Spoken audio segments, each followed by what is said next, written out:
Quick reaction दे दीजिए, फिर मैं घरेंद्र भारद्वाज जी का रुख कर रही हूं। देश का दुर्भाग्य है जब लोग सत्ता में नहीं रहते तो ऐसी संस्थाओं पर जो आरोप लगाते हैं, जिन संस्था ने इनको जो है 70 वर्षों तक कुर्सी पर बैठाया, 70 वर्ष तक चुनाव आयोग पे उंगली न जो है कोई उठाता तो वो गलत था, अगर चुनाव आयोग के खिलाफ कोई बात करता तो वो गलत था।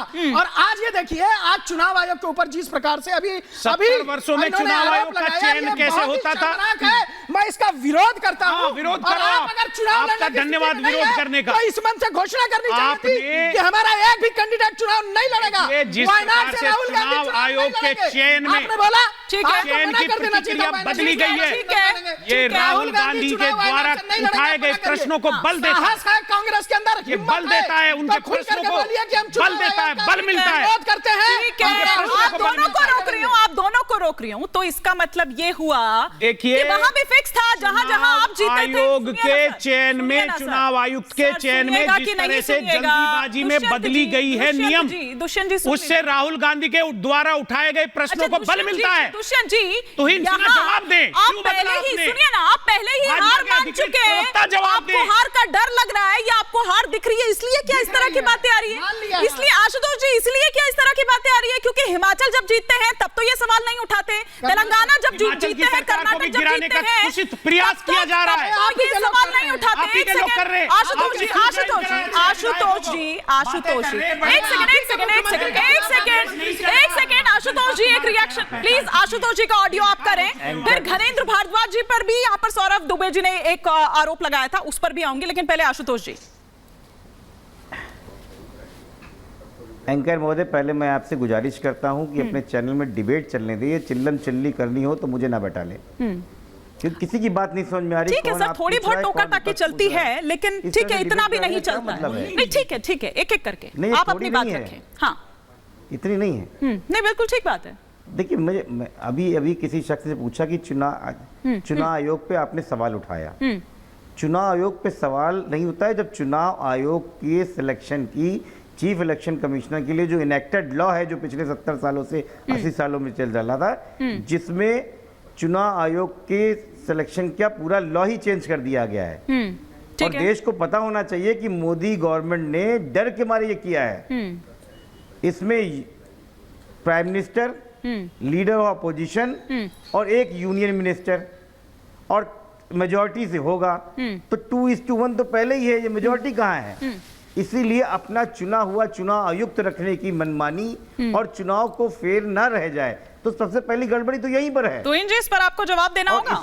आशुतोष जी बड़ी बात कर रहे हैं। ये तो गलत है, क्योंकि ये खतरनाक है, ये खतरनाक है देश के लिए। ये लोकतंत्र में अगर लोकतंत्र पर ये जो है, जो चुनाव जाएगा तो किस प्रकार का लोकतंत्र होगा, उस पर सवाल उठा रहे हैं।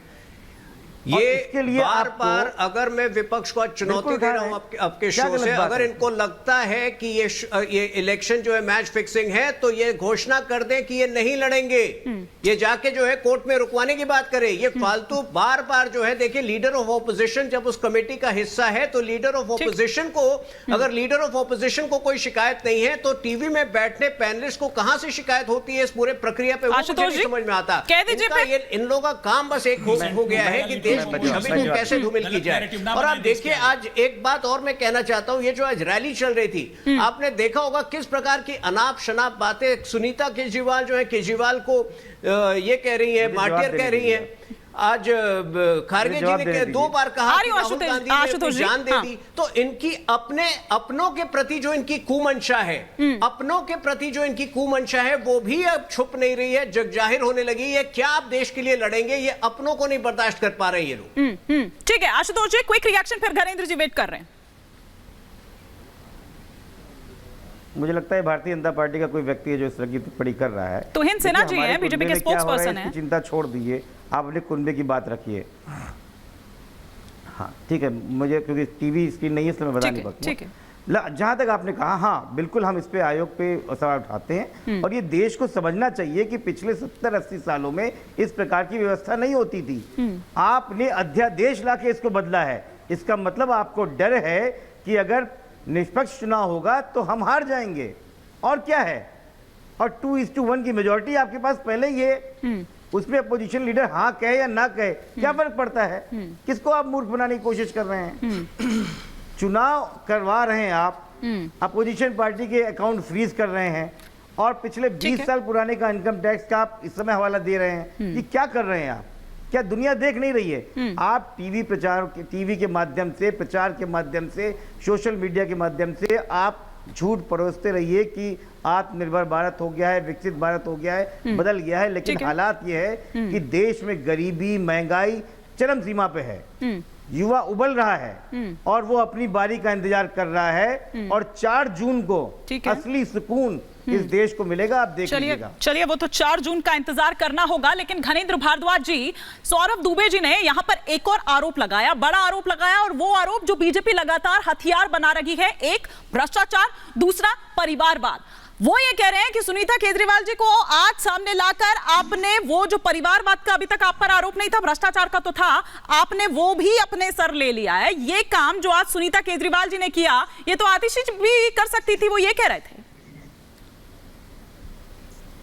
देखिए हिमानी जी, अरविंद केजरीवाल जी आम आदमी पार्टी के मुखिया हैं, हमारे नेशनल कन्वीनर हैं, हमारे दिल्ली के मुख्यमंत्री हैं और हमारे परिवार के अभिभावक की तरह Arvind Kejriwal like a guardian. और अरविंद केजरीवाल जी के ईडी की कस्टडी में जाने के बाद सुनीता केजरीवाल जी हमारी गार्जियन, हमारे परिवार की मुखिया अरविंद केजरीवाल जी के जाने के बाद, तो निश्चित तौर पर वो अरविंद केजरीवाल जी की धर्मपत्नी के साथ साथ आम आदमी परिवार की मुखिया भी है। और केजरीवाल जी का संदेश जो लेके आई है आज उन्होंने पढ़ा, और निश्चित तौर पर ईडी की कस्टडी में रहने के बाद भी अरविंद केजरीवाल जी को दिल्ली के लोगों की चिंता है, देश के लोगों की चिंता। और अरविंद केजरीवाल जी ने क्या संदेश दिया? वही संदेश दिया कि हर गांव में अच्छे स्कूल बनने चाहिए, इसमें किसी को ऐतराज नहीं होना चाहिए। हर गांव में अच्छे, साथ में वो ये भी कह गई थी कि 75 सालों से देश की हालत इस तरह की है, तो वो 75 साल से वो किसको कह रही थी? नहीं, मैं सिर्फ ऐड ऑन कर रही हूँ, सिर्फ शायद भूल गई होंगी, क्योंकि देखिए उनके लिए ये एक पहली बड़ी रैली थी इस तरह की।